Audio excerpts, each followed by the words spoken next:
Les autorités sanitaires mauritaniennes ont signalé vendredi 51 nouveaux cas confirmés de Covid-19, portant le nombre provisoire de cas à 5 710 dans le pays. Sur 671 tests effectués jeudi, 51 sont revenus positifs, tous des cas contacts et 151 décès depuis l'apparition de la pandémie en Mauritanie. Le nombre de guéris a augmenté de 160 pour atteindre 3 153 d'après les autorités. Au total, 2407 cas actifs, dont 7 cas critiques, 2105 asymptomatiques et 295 avec des symptômes légers sont actuellement pris en charge par les autorités sanitaires.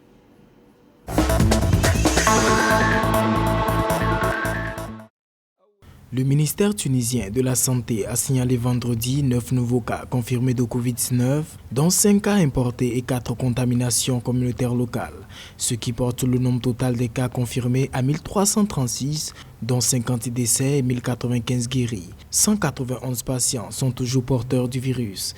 Les autorités sanitaires appellent à la vigilance et à l'introduction de mesures de prévention individuelles afin de booster le taux de réussite du système de contrôle sanitaire aux frontières.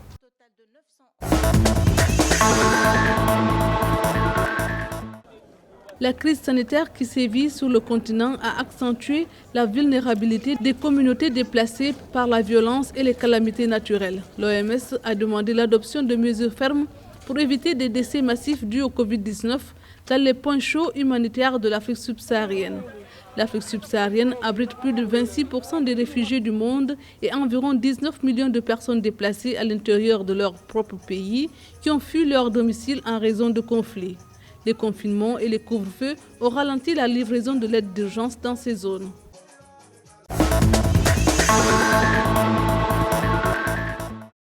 Les autorités nigériennes ont réceptionné une cargaison de médicaments et d'équipements d'une valeur de 1,7 milliard de francs CFA. Un appui de la Banque mondiale et du Fonds des Nations unies pour l'enfance UNICEF afin de soutenir la réponse du gouvernement à la pandémie de Covid-19. Cet appui comprend des médicaments, du matériel essentiel nécessaire au traitement des infections, des équipements de protection individuelle et des kits pour les agents de santé de première ligne. Au 17 juillet 2020, le Niger compte 1102 cas d'infection au Covid-19, dont 69 décès, 993 guérisons et 40 patients sous traitement, selon le bilan officiel.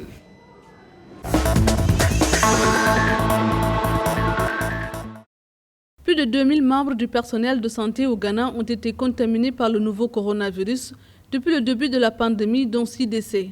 En avril, le principal syndicat médical s'est plaint de la pénurie d'équipements de protection pour la population et particulièrement pour le personnel soignant. Les autorités estiment toutefois que le nombre d'infections du personnel de santé a considérablement baissé.